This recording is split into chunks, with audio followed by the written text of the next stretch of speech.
ఒక సినిమా, అది కూడా రీమేక్ సినిమా 3 భాషలలో సూపర్ డూపర్ హిట్ కొట్టి ఒక భాషలో ఫెయిల్ అయింది.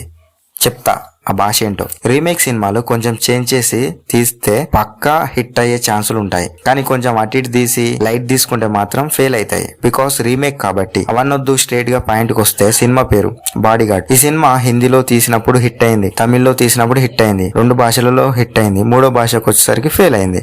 బాడీగార్డ్ సినిమా మలయాళంలో 2010లో వచ్చిన సినిమా. Re release. ఇదే సినిమా అప్పట్లో టాప్ కలెక్షన్స్ తెచ్చిన సినిమా. డైరెక్టర్ సిద్దికి. ఇదే సినిమాని తమిళ్లో విజయ్ తలపతి రీమేక్ చేశారు. తమిళ్లో ఏకంగా 100 కోట్ల రూపాయలు క్రాస్ చేసింది. కేవలం తమిళ్లో 100 కోట్లు క్రాస్ చేసిన సినిమాలు శివాజీ అండ్ రోబో. దీన్ని సుసాధ్యం చేశాడు అదేనా రీమేక్ సినిమాతో. తమిళ్లో హిట్ అయింది కాబట్టి హిందీలో కూడా తీద్దాం, చూద్దాం ఏమవుతుందని చెప్పి సల్మాన్ ఖాన్ తో బాడీగార్డ్ ను తీస్తే కేవలం 7 రోజులకే 100 కోట్లు క్రాస్ చేసి మరింత ఆశలు పుట్టించింది. వీళ్ళందరూ ట్రై చేశారు, హిట్ కొట్టారు.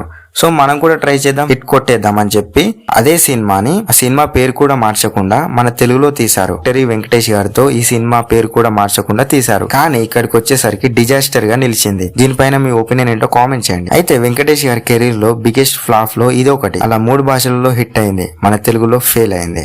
సో గైస్, ఈ వీడియో ఇంతే. ఈ వీడియోపై మీ ఒపీనియన్ ఏంటో కామెంట్ చేయండి, చూద్దాం.